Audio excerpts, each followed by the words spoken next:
Hello guys! Hello everyone! Welcome back sa ating channel. Part 2 ng ating unboxing dahil hindi natin natapos doon sa unang part, doon sa mga accessories. So, dito tayo ngayon sa mga damit. So, unang items.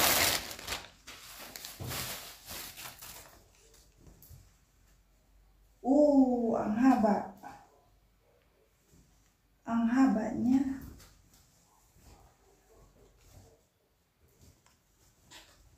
So, tingnan natin kung cotton talaga siya. Kasi cotton yung in-order ko. Yes, cotton ang nakalagay. Pero sobrang haba niya, guys. Sobrang haba. Itong isa is 3/4.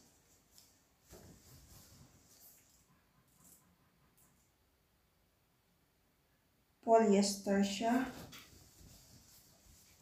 So, malamang mainit. Mainit. So, kayong umorder guys ng ano. Titignan nyo na dapat cotton. So, ito cotton din ito. Yung umorder ko, white. Ay, nalaglag. Yun nga lang ang haba. Sobrang haba. Kailangan putulan. Alam nyo naman, maiksi lang ang ating mga bias. So, mahaba. Tingnan natin. Alam ko dalawa yung in-order ko dito.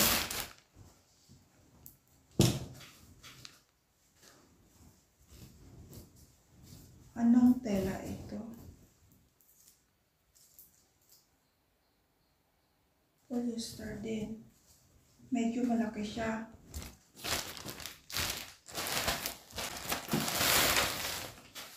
Ay, nakalaglagan yung mga papel.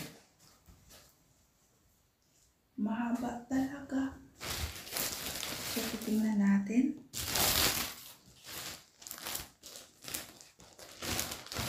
Ito, dress.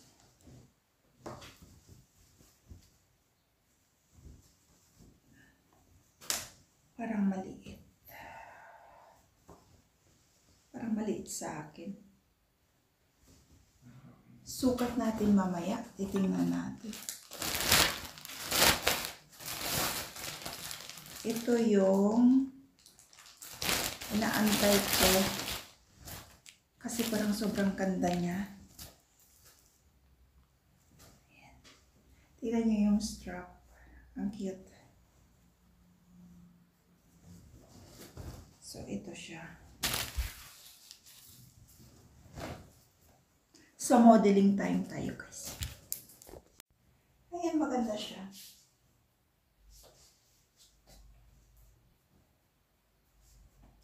Ang cute. So, pwedeng pang travel natin. So, may ganon-ganon siya dito. Ayan. Sorry.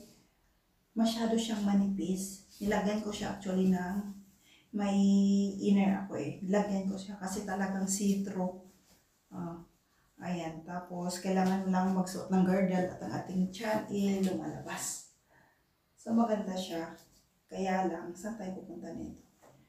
Dito naman, gawan mo na lang siya ng paraan. Ayan, kung paano mo, kasi ganito ang design niya. Which is, hindi ko bet. Para siyang, ayan ganyan ang design niya. So, kung gusto mo naman, lagyan mo siya ng pin. Dito may mga pin naman ngayon. Yung brooch, pwede mo lang lagyan dito. Para may shape.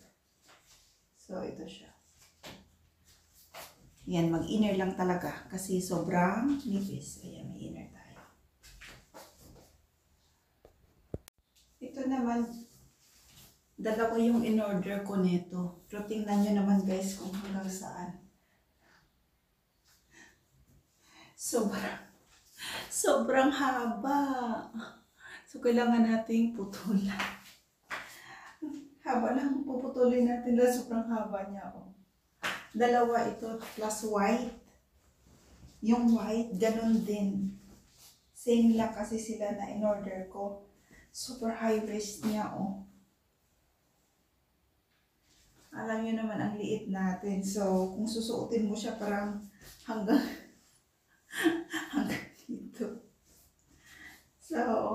Ayan, sobrang haba lang talaga siya.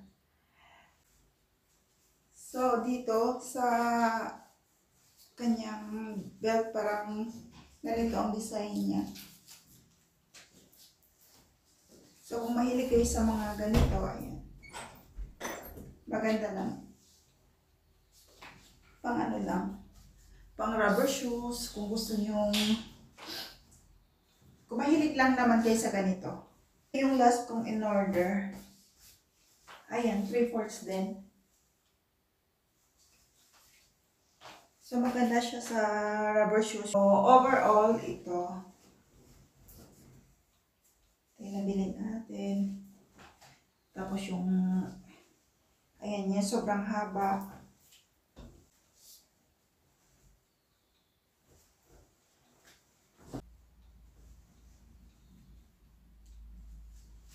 So, ayan, yung satin. Pero ito talaga yung pinaka-bet.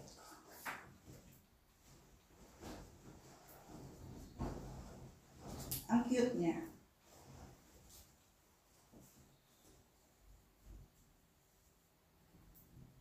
Ayan. Ito talaga yung pinaka-bet ko sa lahat.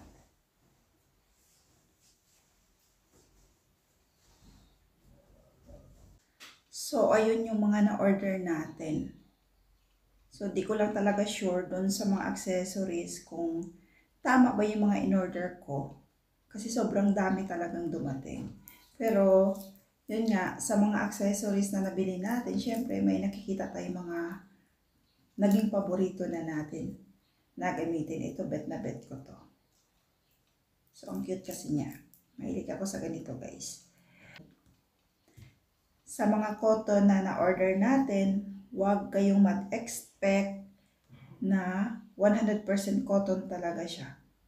Kasi pag hinawakan mo yung tela, parang may halo talaga siya. Then, kung ano yung nakikita nyo sa model, huwag din kayo mag-expect na same yun. Dahil yung in-order ko nga is nasa 3/4 yung kanyang suot. Pero nung in-order ko, ang taas-taas, ang haba-haba.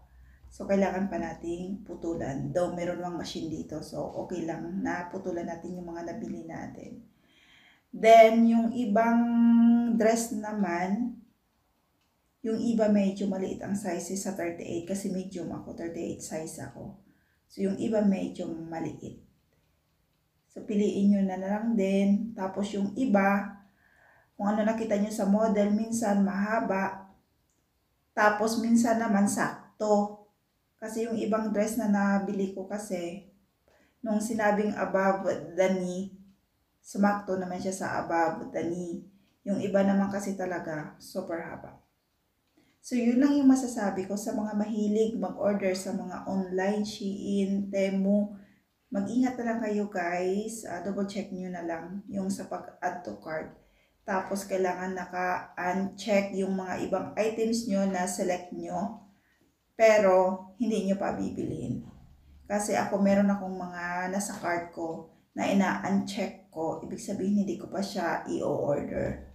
So, parang sineselect ko lang siya doon. Para sa future, if ever na gusto kong orderin siya. Ang purpose kasi noon is para hindi mo makalimutan or hindi na siya mawawala doon sa selected items mo. Kaya lang, pag umorder na nga kayo, kailangan i-unselect nyo yung iba. Kasi tulad nung nangyari sa akin dito sa accessories, nagulat ako bakit sobrang dami. Dahil ang dami ko ngang sineselect doon sa add to cart. Pero ang ending kasi, siguro hindi ko na double check. Nung nag-check out na ako sa cart, hindi ko pala na-uncheck yung mga items na pinili ko pero hindi ko bibilhin. So, ang ending, sobrang daming dumating. Which is gulat na gulat ako. Dahil ang alam ko ilang piraso lang yung in-order ko. Ang ending niya, nagdoble-doble yung mga kulay. So, yun lang yung masasabi ko sa mga mahilig umorder sa online shopping na to. That's all for today. Thank you for watching. See you again on my next video.